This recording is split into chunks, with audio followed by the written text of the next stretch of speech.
The begging stranger snow fell quietly across the white land. Covering everything in silence, the human, named Daniel, stood outside his tent, holding a small lantern in his hand. It was another cold night on the edge of the galaxy. Another night of loneliness. He was used to this silence, used to being alone in the frozen wasteland. But then he heard a weak sound, almost like a cry carried by the wind. He turned quickly, his soldier instincts alive, scanning the snowy ground around his camp. At first, he saw nothing, only the endless storm. Then, from the white darkness, a figure slowly appeared, stumbling toward him. It was a girl, or at least she looked like one. Her body shook with the cold, her hair long and green, clinging to her face like frozen vines. Her skin was pale with strange faint marks glowing softly, as if they were not human at all. Her arms wrapped around herself. But the snow had soaked her thin clothes. She could barely stand, each step dragging like she carried the weight of years. Daniel raised his lantern higher, his eyes narrowing. "Who are you?" he called out, his voice strong against the storm. The girl stopped a few feet from him, her lips trembling. Her voice was soft, broken, and desperate. "For 10 years. I have had no warm bed," she whispered. "Please. Just one night. In your warm bed, human." The words cut through him sharper than the wind. Daniel's hand tightened on the lantern, his mind racing. Who was she? Why would she come here, of all places?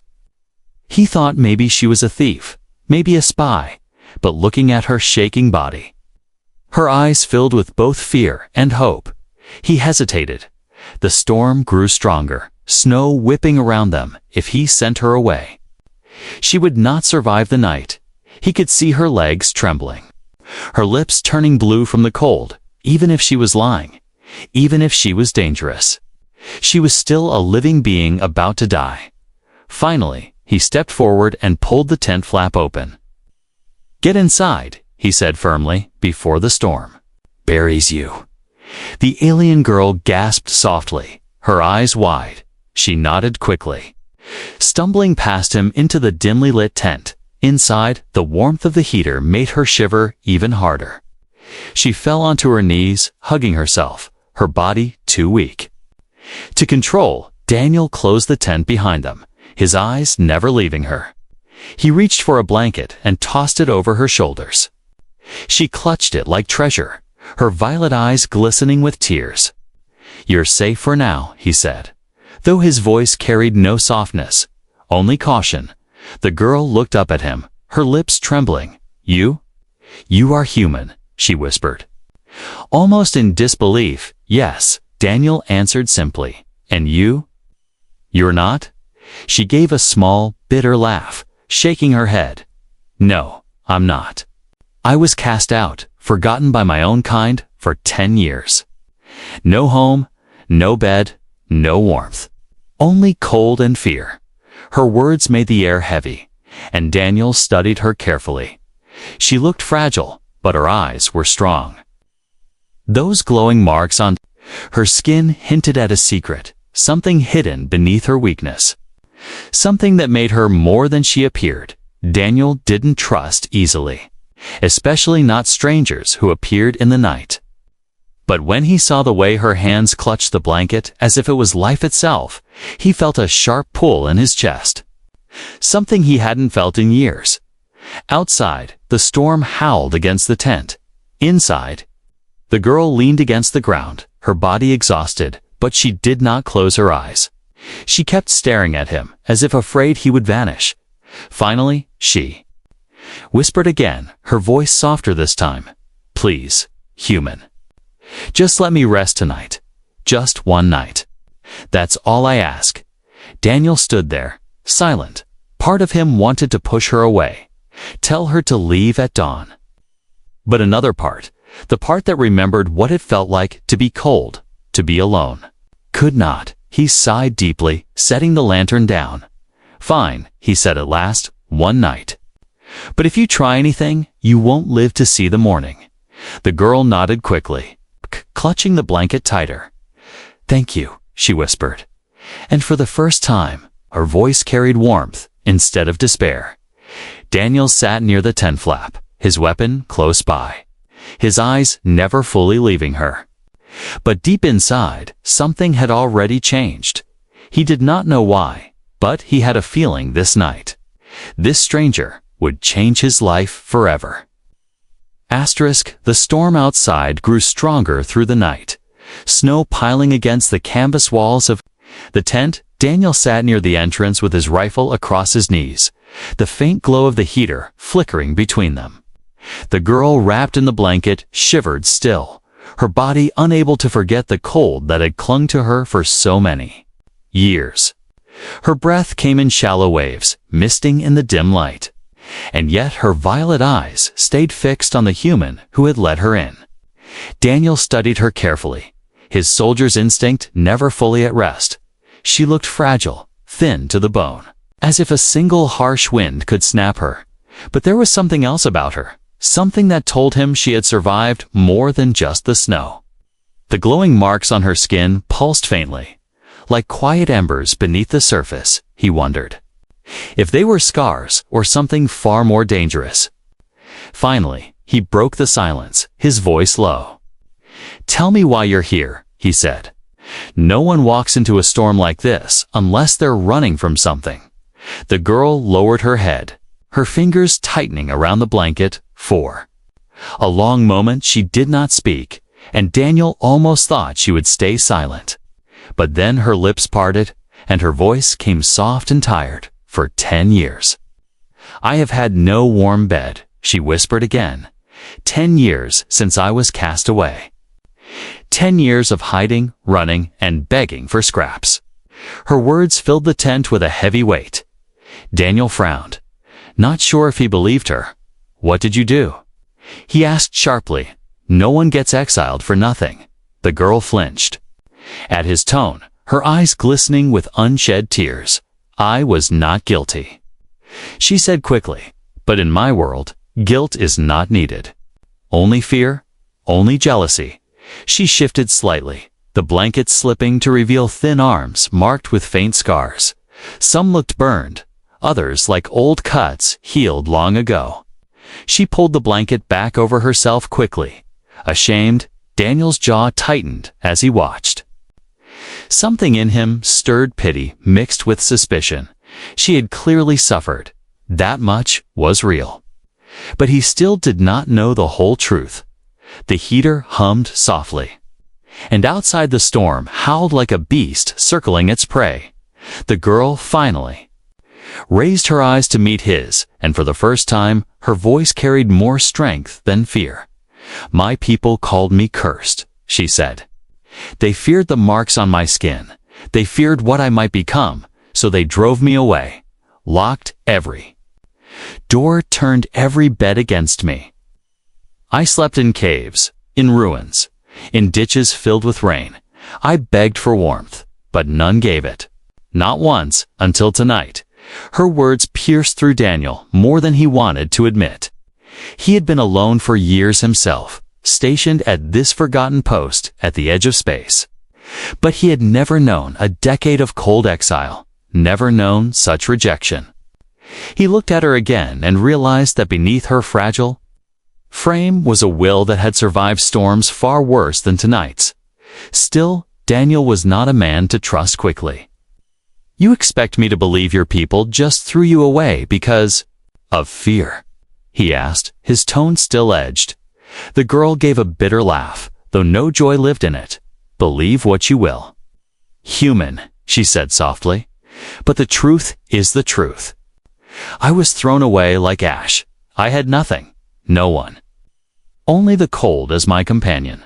She pulled the blanket tighter and lay back against the ground, her body trembling still, her eyes half closed. But she kept speaking, almost as if afraid that if she stopped, she would vanish. "Do you know what it is like," she whispered, "to beg for one night of warmth, and be denied every time?" Her voice cracked, and Daniel felt something twist deep inside him. He wanted to remain cold, distant, but his heart betrayed him. He remembered nights of battle, comrades lost, the sound of pleas ignored. He could not shake the image of her wandering. Alone for years, denied even the smallest kindness. Rest, he said finally, his voice softer than before. You're safe here, at least for tonight. The girl's eyes opened slightly. Watching him with disbelief, her lips parted as if to thank him. But no words came, only a small nod. She lay down fully, curling into the blanket, her trembling slowly easing in the heater's warmth. For the first time in years, she felt something close to safety. And though Daniel kept his rifle close and his eyes half awake, he knew something had already changed in his camp, in his life. The storm outside roared like it would never end, but inside the tent a fragile silence grew, not of fear, but of something else. Daniel could not name it, and the girl could not trust it yet. But both of them knew, deep inside, that this night was only the beginning of something far greater. The human's choice morning came slowly, a pale gray light filtering through the canvas of the tent. The storm had calmed, but the cold outside still bit like knives. Daniel sat awake, his rifle across his lap, his eyes fixed on the girl still. Curled beneath the blanket, she slept lightly, as if even in dreams she feared being thrown out, her face half hidden by her tangled green hair. He had not slept all night, his mind wrestling with doubt. Who was she really, and why had she come? Here, to his lonely post at the edge of nowhere, her words from the night echoed in his mind. 10 years without a warm bed. Cast out by her people, cursed, forgotten, she looked weak, helpless even. But Daniel had seen too much in his life to trust appearances. Finally, the girl stirred, her violet eyes opening slowly. For a moment, she looked around in panic, as though expecting the blanket, the tent, even Daniel, to vanish. But when her gaze fell on him, she relaxed slightly, though her shoulders still trembled. "You let me stay," she whispered softly, her voice still hoarse from the cold. Daniel nodded, but gave no smile. "Only for the night," he said, his voice firm. That was the deal. Her face fell, a shadow of disappointment flickering across her eyes. She pulled the blanket closer and sat up, her thin frame shivering as if the cold outside still lived inside her bones. "I understand," she said quietly. "You have no reason to trust me." Her words carried no anger, only resignation. As if she had spoken those same words many times before. Daniel leaned forward, his eyes narrowing. "Then tell me why I should trust you," he demanded. "Tell me who you really are." The girl met his stare for a long time, her lips trembling as if she was weighing the risk of telling him.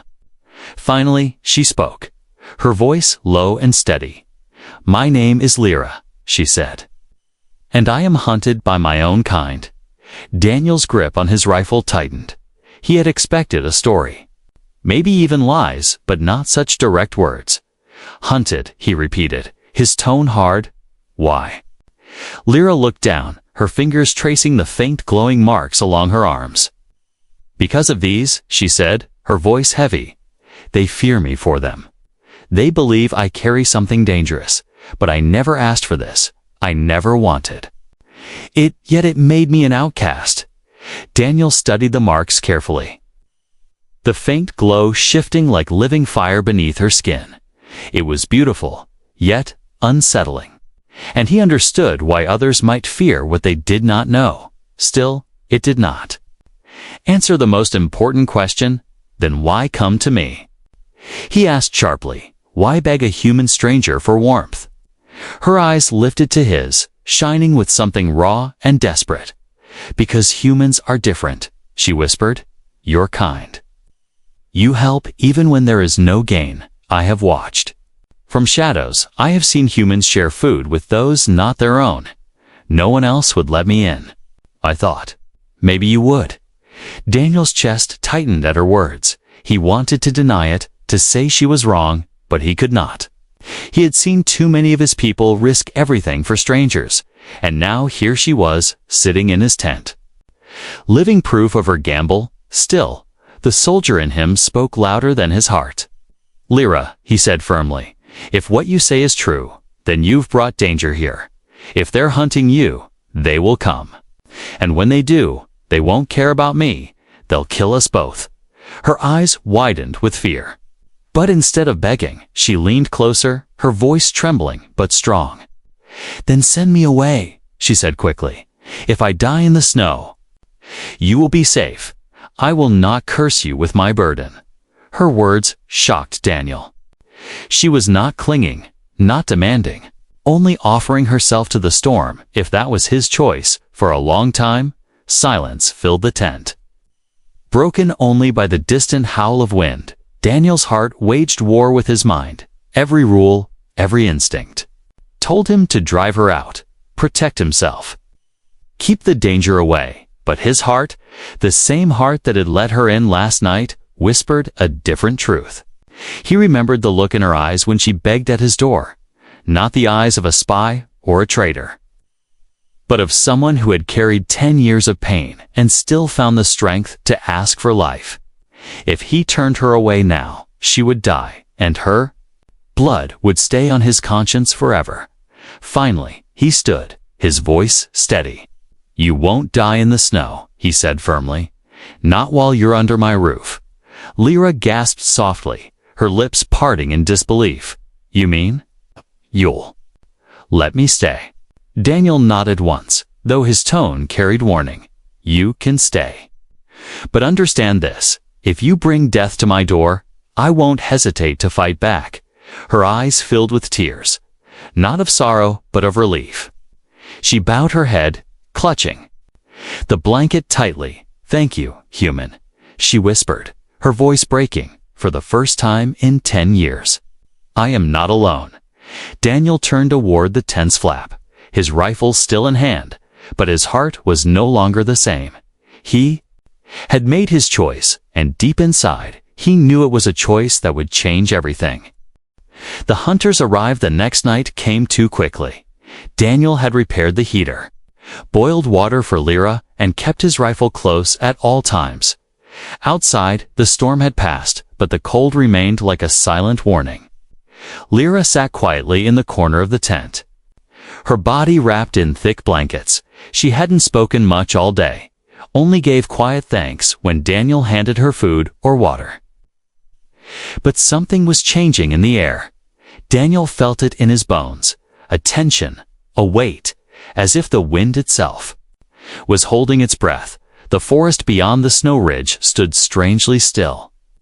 Even the usual nighttime sounds, the howls, the shifting trees, had gone silent.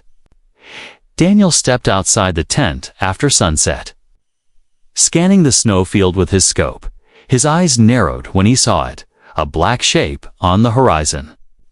Then 2 more behind it, not animals, not wild snow creatures. They moved with purpose, slowly but directly, toward his camp, and in their hands they carried long weapons that shimmered in the moonlight. He cursed under his breath and ducked back into the tent. "Lyra," he said sharply, "they've found you." Her eyes widened instantly, the color draining from her face. She stood up slowly, like someone waking from a nightmare. No, they can't be here," she whispered. "I covered my tracks. I didn't leave any trace." Daniel loaded his rifle with practiced hands. "Someone was watching, or maybe they just never stopped hunting," he said. He grabbed a spare coat and tossed it at her. "Put this on, keep your skin covered, stay." Quiet Lyra obeyed without question, slipping into the oversized coat. She pulled the hood low to hide her glowing marks, but her hands still shook, her breathing quickened. Daniel turned off the heater and the lights. The tent sank into darkness, and the only light came from the moon outside. He moved to the flap, opening it just a little, his rifle ready. The black figures were closer now, maybe only a few hundred feet away. Too close to run, too late to hide. "They won't knock," Daniel said coldly. "If they know you're here, they'll burn the tent to the ground." Lyra clutched the coat tighter, her voice breaking. "They're enforcers. They don't speak, They don't question. Only capture or kill. Outside, the snow crunched under armored boots. Daniel raised his rifle and waited. His heart pounded in his chest, not from fear for himself, but for her. The girl who had come begging for one night of warmth was now the center of a silent war. A voice echoed through the cold, strange and robotic. Return the fugitive, and your life will be spared. Lyra froze, her eyes wide with terror. Daniel didn't move. He stayed behind the tent wall, one hand on the trigger, the other steadying his breath. A shadow passed the tent, slow and deliberate. Then a second one moved on the opposite side. They were surrounding the shelter like wolves ready to strike. Daniel whispered, "Stay low." No matter what happens, suddenly, a beam of light cut through the canvas, burning a hole near the roof. Daniel reacted instantly, spinning and firing a shot through the wall. A sharp alien scream followed, and one of the shadows dropped in the snow. The others opened fire, green energy beams slicing across the air. Daniel ducked, pulling Lyra down with him as the tent walls caught fire. They rolled out the back, crawling through the snow. Lyra cried out as the cold hit her again, but Daniel pulled her forward. "Keep moving," he growled. "Use the smoke." They moved. From shadow to shadow, the snow hiding their path. Behind them, the tent burned like a beacon in the darkness. Another enforcer charged from the left. But Daniel fired first. The alien dropped with a thud, its weapons sliding across the ice. Lyra turned back, her voice shaking. You're risking everything for me." Daniel didn't answer. He just grabbed her hand and kept moving. They made it to a cluster of rocks where Daniel had hidden supplies days ago. He shoved the emergency blanket around her and scanned the ridge. With his scope, only one enforcer remained, but it was standing directly between them and the valley. No way passed without being seen, Daniel muttered. Lyra touched his arm, her eyes glowing faintly. "I can help," she whispered. "But you must trust me." He looked at her, saw the fear and courage in her face. "Then do it," he said. Lyra stood up, stepping into the open snow. Her hands began to glow, brighter than before. The enforcer turned just as light burst from her fingers. Not an explosion, but a pulse, a wave of sound and energy that dropped. The soldier instantly. Daniel stared in shock. "What was that?" he asked, his voice stunned. Lyra fell to her knees, drained. "I don't know. It just happens when I'm protecting someone," she said softly. Daniel helped her to her feet, his voice quiet. "We're not safe anymore. But I'm not letting you go alone." Lyra looked at him with eyes full of trust. And for the first time since she arrived, she smiled. Secrets in the snow. The fire had died down, leaving only black smoke and glowing ash where Daniel's tent once stood. Snow fell again, covering the scorched ground like a blanket, trying to hide the violence. Daniel and Lyra crouched behind a thick wall of stone, safer now, but not for long. The last of the enforcers was gone, but the damage was done. His supplies were destroyed. His safe place was no more, and now the forest beyond the ridge was their only hope. Daniel glanced at Lyra, her face pale and her body weak. She had used her strange power to stop the final soldier, and now she looked like she could barely stand. He handed her a flask of water and helped her sit down. "Drink slowly," he said, gently. "You lost a lot of energy." Lyra nodded and sipped, her hands trembling. Her eyes met his, and something unspoken passed between them, not fear, but connection. They didn't speak for a while. The only sounds were the wind, the crackle of dying fire, and the distant creaks of trees shifting under snow. Finally, Lyra broke the silence. "You should have let me go," she whispered. "You could have stayed safe." Daniel shook his head slowly. "Safe means nothing if you let someone freeze to death," he replied, "especially when they've done nothing wrong." Lyra looked away, her eyes shining with emotion. "You don't." Even know what I carry, she said quietly. What I've hidden for all these years. Daniel leaned forward, his voice steady. Then tell me, he said. No more secrets? Lyra pulled back her sleeve, revealing the glowing lines that traced her arms. They are not just marks, she said softly. They are old, ancient. From a species that lived before my kind ruled the stars. She placed her hand against the cold rock beside her, and the stone shimmered slightly beneath her touch. I wasn't born with this. It was given to me, forced into me. When I was a child, Daniel stared in silence. Lyra continued. I was part of a project. They said I was chosen, that I was lucky. But when they saw what I became, they feared me. They feared I would grow beyond them. She looked up, her voice shaking. So they tried to erase me. They burned my records, told lies to my people, then sent the enforcers, year after year, until I had nowhere left to run. Daniel clenched his fists, anger growing in his chest because of fear. He asked, They hunted you because they didn't understand you. Lyra nodded slowly. Yes. And because they knew they couldn't control me. Daniel let out a long breath and leaned back against the stone. The truth weighed heavy. But it made sense now. The scars, the power, the terror in her eyes. She had been running her whole life, not just from death, but from what she was, and still, she survived. Why come here? He asked again, why Earth's Edge? Lyra smiled faintly. Because this planet has stories, she said. Stories about humans who help others, even when it's dangerous. I thought maybe they were true. And now I know they are. Daniel's eyes softened, and he looked away. Into the falling snow, most humans wouldn't have done what I did, he admitted, but you didn't beg for pity. You begged for one night of warmth. That was enough to show me you hadn't given up.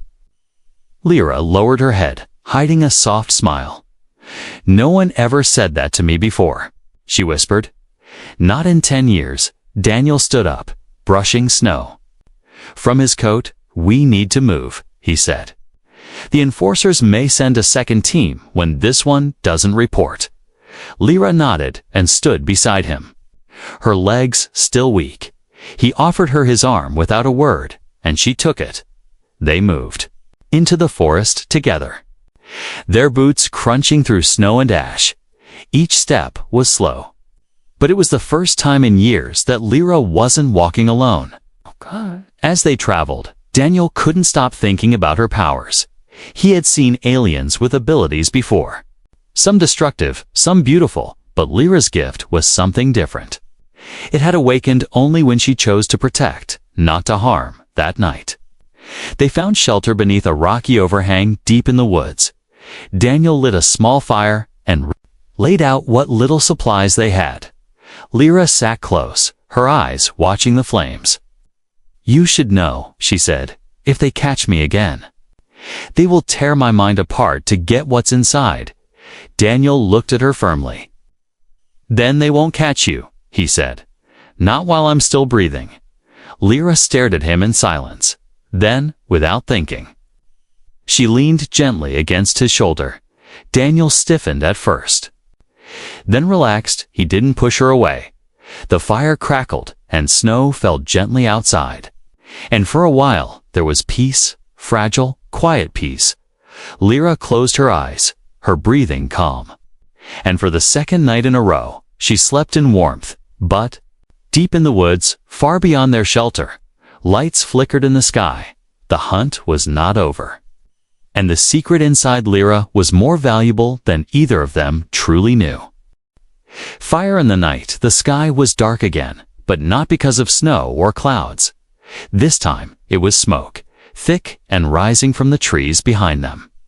Daniel crouched on the hilltop, his eyes locked on the burning path that stretched across the forest. Flames danced between the branches, orange and angry. Lyra stood beside him, her face pale, her body tense.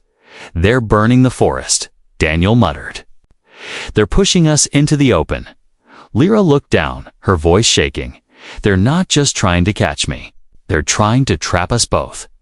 Daniel tightened the grip on his rifle, his jaw clenched. They want to corner us. Force us to run where they can see us.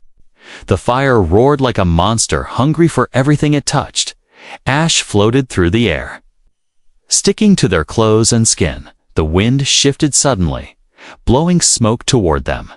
Lyra coughed, covering her mouth, her glowing marks pulsing faintly. Daniel grabbed her arm gently. "We move now," he said. "Follow me. Stay low." They ran, weaving through thick trees and heavy brush. The fire chased them like a shadow, fast and angry. Each time Lyra stumbled, Daniel caught her. Each time she cried out, he whispered, "You're okay. Keep going." They reached a rocky ledge that overlooked a frozen river. Daniel stopped, scanning the area quickly. There, he pointed to a small cave near the river's edge. "Go," he said. "Get inside." Lyra hesitated. "What about you?" "I'll cover our tracks," he replied. "I won't be far." Lyra nodded and slid down the slope, her body shaking with cold and fear. Daniel stayed behind, kicking snow over their footprints, hiding their path from above. When he finally joined her in the cave, Lyra was curled in a corner, her arms wrapped around herself. He collapsed beside her, breathless but alert. "They're close," he whispered. "But we've bought some time." Lyra turned to him, her voice soft. "They will not stop, Daniel. They will burn the whole world if they must." Daniel looked at her, saw the pain in her eyes. "I know," he said, "but they'll have to burn through me first." Outside, the fire spread slowly, lighting up the night like a second sun. But inside the cave, it was quiet. Their silence was filled with heavy breathing and the sound of crackling branches above. Lyra spoke again, this time without fear. "When you met me, I was ready to die," she whispered. "I had given up hope, but now I want to live, Daniel, not just survive, truly live." Daniel turned toward her, his face unreadable. "Then we'll fight for that," he said. "We'll take every step together." Her eyes filled with warmth. "I never expected a human would be the one to make me feel safe." Daniel smiled faintly. "Most people don't expect much from us," he said, "until we show them what we're really made of." The fire outside cracked louder, sending light into the mouth of the cave. Suddenly, shadows moved through the flames, figures in dark armor, enforcers moving in formation. Daniel pulled Lyra deeper into the cave, his rifle raised. "If they find us here," he said, "I'll distract them. You run." Lyra grabbed his arm. "No," she said firmly. "We fight together." Her glowing marks brightened, casting light across the cave walls. Daniel looked at her, surprised. "By her strength, you sure?" She nodded without hesitation. "I won't let them take you either." The enforcers were now just outside, their voices low and cold. Daniel took position near the entrance, his finger on the trigger. Then, without warning, a beam of green energy tore through the rock. The cave shook, bits of stone falling from above. Daniel fired, hitting one soldier, dropping him instantly. Lyra stood beside him, her hands glowing brighter and brighter. She stepped forward and released another wave of energy. This one, louder, stronger, more controlled. It hit the two enforcers outside, knocking them back into the flames. Daniel stared at her in awe. "You're learning to control it," he said. Lyra nodded, her breathing heavy. "It responds to emotion, to protection, to purpose." Daniel looked around. "No more time," he said. "We move while we can." They ran through the smoke, passing fallen enemies, fire lighting their path. The night sky above them glowed red, and the world behind them burned, but together, side by side. They didn't stop. Hours later, far from the fire, they found a frozen stream and stopped to rest. Daniel knelt beside it, filling his flask. Lyra sat quietly, looking up at the stars that now filled the sky for the first time in years. She said softly, "I believe I might have a future." Daniel sat beside her, his voice calm but strong. "You do, Lyra. And no one's taking it from you again." She smiled gently, leaning against him once more. The night was far from safe. But for now, there was no fire, no fear, only the sound of water flowing and hearts beginning to trust. A bed of trust. The forest was quiet again. Snowflakes drifted gently through the trees, soft as whispers, far from the burning ruins. Far from the machines that hunted them, Daniel and Lyra found peace. Not safety, not yet, but something. Close enough to rest, they had built a small shelter near the base of a mountain ridge. It wasn't much, just wood, stone, and a tarp Daniel had salvaged from a wrecked supply crate. But it was dry, it was hidden, and for now, it was home. Lyra sat inside the shelter, wrapped in the thick coat Daniel had given her. Her glowing marks had dimmed, no longer pulsing with fear or panic. She was healing not just her body, but her spirit too. Her eyes watched the snow fall. Calm for the first time in years, Daniel returned from a short patrol, brushing snow off his shoulders. He knelt beside her, placing down a bundle of roots, and cleaned snow for melting. "No signs of them," he said quietly. "We're clear." "At least for tonight," Lyra nodded, a soft smile touching her lips. "Tonight is enough," she whispered. They didn't speak for a while. The fire between them gave a warm glow, flickering gently across their faces. Outside, the world was still cold and dangerous, but inside, it felt like something sacred had been built. Not with walls, but with trust. Lyra looked at Daniel, her voice calm. "You lost everything helping me," she said. "Your supplies, your tent." "Your safety," Daniel shrugged, his eyes focused on the fire. "Things can be rebuilt," he replied, "but people are worth the risk." Lyra leaned forward, her eyes deep with emotion. "In my world, no one believes that," she said. "We are taught to obey, to fear, to survive alone." She reached out slowly, placing her hand on his. "But you? You reminded me that kindness still lives somewhere." Daniel looked at her hand, then into her eyes. He didn't need to speak. His silence was full of meaning. Steady, present, real. For a long time, neither of them moved. The fire cracked. Softly, the snow fell without sound, and two hearts rested for the first time in years. Later that night, Daniel laid down the emergency bedroll inside the shelter. It wasn't much, just thick padding and a thermal blanket. But it was warm. He stood to the side and gestured. "Toward it, you take it," he said. "You need the rest more than I do." Lyra stared at the bed, her hands tightening slightly. For 10 years, she had begged for warmth. 10 years of caves, ruins, wet stone, and frozen ground. And now, here it was, warmth offered without fear, without price. Her voice trembled.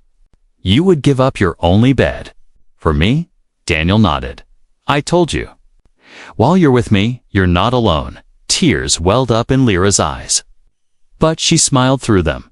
She stepped forward slowly, then sat down on the edge of the bedroll. It was soft, dry, and warm from the fire. She lay down carefully, wrapping the blanket around her body as she sank into the warmth. A shaky breath left her lips. It was the first time in 10 years that her body didn't brace for pain. The first time she didn't sleep with one eye open. She looked up at Daniel. Still sitting by the fire. "I feel safe," she whispered. "I didn't know what that felt like." "Not really." Daniel gave her a small nod. "You're safe now," he said, "and tomorrow. We keep moving, not just to survive, but to live." Lyra's eyes began to close, her breathing slowing, but just before sleep took her, she whispered again, "Thank you, Daniel. For the bed, for the fire, for everything." He smiled gently. "Sleep well, Lyra," he said. "You've earned it." She drifted off in seconds. her body finally relaxing fully. Daniel watched her for a long time. He thought about the war, about loneliness, about the cold nights he had spent alone. And then he looked at her, the girl who had come out of the snow, broken but unbowed, and he felt something he hadn't felt in years. Hope. He leaned back, closing his eyes, but keeping his rifle close. Not because he feared her, but because he knew others would come again. But next time, he wouldn't be defending a stranger. He'd be protecting someone he cared about. Outside, the snow kept falling. Inside, a girl who had not known peace for 10 years slept without fear, not because the world was safe, but because one human had chosen to make it safer for her. And sometimes, one night in a warm bed was all it took to change everything.